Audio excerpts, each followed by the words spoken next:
కనీసం ఆయనకి అపాయింట్మెంట్ ఇచ్చే పరిస్థితిలో ఈ ప్రభుత్వం లేదంటే బీసీలంటే ఎంత చిన్న చూపో మనందరం ఒక్కసారి ఆలోచించాలా. అదే తెలుగుదేశం పార్టీలో బీసీ సోదరుల్ని ప్రోత్సహించాం. ఆనాడు ఆర్థిక శాఖ మంత్రిగా యనమల రామకృష్ణ గారు పనిచేశారు. కేంద్రంలో ఎర్రం నాయుడు గారు 2 సార్లు మంత్రిగా పనిచేశారు. ఇంకా మన రాష్ట్రంకి వచ్చే గల అనేక మంది బీసీ నాయకుల్ని మంత్రులుగా మనం ప్రోత్సహించాం. ఇంతేకాదు ఒక టీటీడీ చైర్పర్సన్ అన్నా టుడా చైర్మన్ అన్నా ఏకంగా బీసీలని ప్రోత్సహించిన పార్టీ తెలుగుదేశం పార్టీ. ఇప్పుడు బీసీ సోదరులందరం మనం ఆలోచించాలా ఆ పదవుల్లో ఈ రోజు ఎవరు కూర్చుంటున్నారని.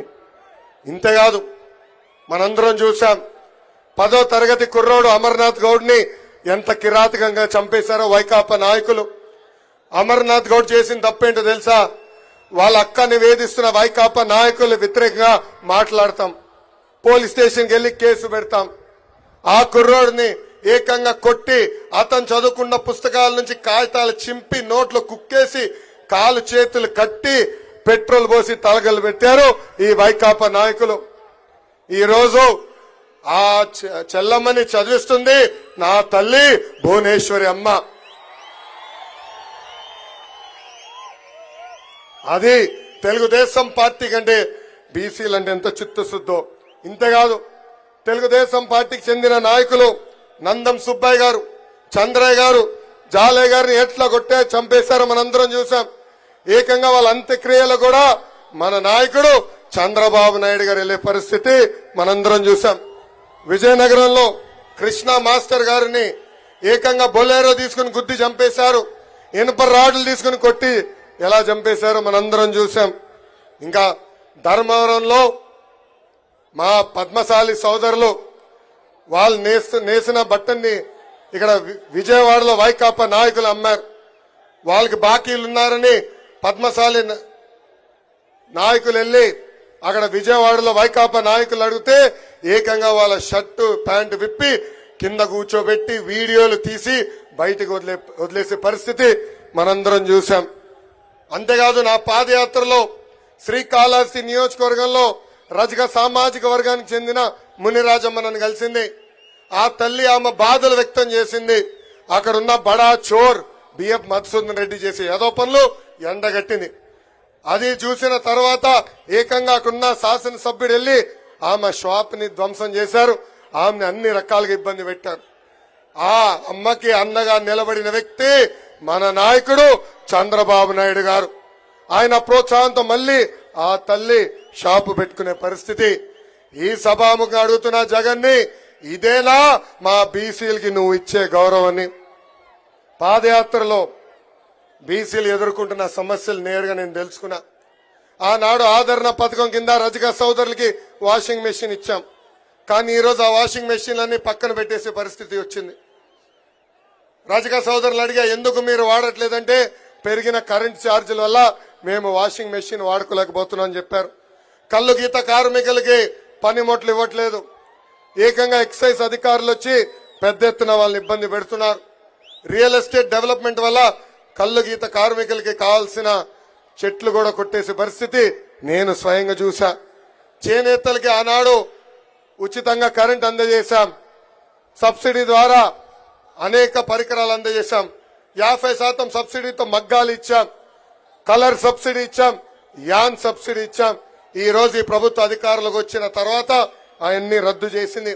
ఇంకా మా యాదవ సోదరులు కూడా ప్రోత్సహించడానికి గతంలో గొర్రెలు మేకలు పెట్టుకునే కూడా డబ్బులు ఇచ్చాం. మినీ గోకులాలు కట్టాం. ఏకంగా బంజర భూములు కూడా ఆనాడు అందజేశాం. ఈ రోజు ఈ ప్రభుత్వ అధికారులకు వచ్చి గోపాల మిత్రులు మెడబట్టుకుని బయటికి గెంటేసింది. వాళ్ళని కూడా అన్ని రకాలుగా ఇబ్బంది పెట్టింది ఈ ప్రభుత్వం. ఇంకా మా మత్స్యకార సోదరులకి గతంలో సబ్సిడీ ద్వారా వలలు అందజేశాం, బోట్లు ఇచ్చాం, ఏకంగా ఐస్ బాక్సులు మోపెడ్లు కూడా అందజేశాం. ఈ ప్రభుత్వం వాళ్ళని కూడా మెడబట్టి రోడ్డు బయట గెంటేసింది. బీసీ సోదరులకు ఎదుర్కొన్న సమస్యలు పాదయాత్రలు తెలిసిన అవకాశం నాకు వచ్చింది. ఆ నివేదిక వేదికమైన పెద్దలకు అందజేశాం. అది మన అధ్యక్షులు చంద్రబాబు నాయుడు గారు బీసీ డిక్లరేషన్ లో భాగంగా మన సమస్యలు పరిష్కరిస్తారు. 2019లో నేను పోటీ చేయాలనుకున్నప్పుడు చంద్రబాబు నాయుడు గారు మీ రాష్ట్రంలో ఎక్కడ పోటీ చేయాలనుకుంటున్నారని నన్ను అడిగారు. ఆనాడు ఆయనకు ఒకటే చెప్పా, అయ్యగారు ఎప్పుడు గెలవని నియోజకవర్గం నాకు ఇవ్వండి, గెలిపించి చూపించే బాధ్యత నేను తీసుకుంటానన్నాను. ఆనాడు నన్ను మంగళగిరికి పంపించారు. 21 రోజుల ముందలు వచ్చాను. స్వల్ప మెజారిటీతో ఓడిపోయాను. కానీ గత 4 సంవత్సరాలు 10 నెలలుగా మంగళగిరి ప్రజలు నమ్మకుని ఎప్పుడు లేని విధంగా సంక్షేమ అభివృద్ధి కార్యక్రమాలు ఈ పసుపు జెండా చేసింది. ఆంధ్ర రాష్ట్రంలో ఎక్కడ జరిగిన విధంగా 29 సంక్షేమ కార్యక్రమాలు మన నియోజకవర్గంలో మనం చేశాం. మంగళగిరి ప్రజలందరికీ నేను శిరసు వంచి పాదాభివందనం చేస్తున్నాను. నాకు మీరు అండగా నిలబడ్డారు, నన్ను మీరు ప్రోత్సహించారు. మీరు ముందరికి నడవండి, మీకు అండగా నిలబడతానని నాకు మీరు కొండంత బలం అందజేశారు. అందుకే ఈ సభాముఖంగా చంద్రబాబు నాయుడు గారు నేను కొన్ని మంగళగిరి ప్రజల తరపున కోరుతున్నా.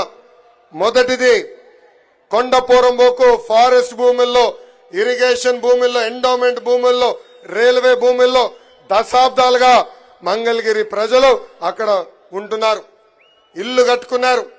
1 తరం కాదు, 2 కాదు, 3 తరాలుగా అక్కడ ఉంటున్నారు. ఆ భూములన్నీ రెగ్యులరైజ్ చేయాల్సిన బాధ్యత మన పైన ఉంది సార్. రెండోది, మంగళగిరి నియోజకవర్గంలో ఉన్న నిరుపేద కుటుంబాల కోసం 20,000 ఇల్లు కూడా కట్టించాల్సిన బాధ్యత మన పైన ఉంది. మూడోది, పద్మశాలీలంటే చేనేతలు అనుకుంటాం, కానీ మంగళగిరి నియోజకవర్గంలో పెద్ద ఎత్తున పద్మశాలి సోదరులు స్వర్ణకారులుగా ఉన్నారు. వాళ్ళని ఆదుకునేదానికి ఒక ప్రత్యేక కార్పొరేషన్ కూడా ఏర్పాటు చేయవలసిందిగా పెద్దల్ని నేను కోరుతున్నాను. పెద్దల ఆదేశాల మేరకు మంగళగిరిలో మేము ఒక పైలట్ ప్రాజెక్ట్ చేశాం. టాటా సంస్థతో ఒప్పందం కుదిరించుకున్నాం.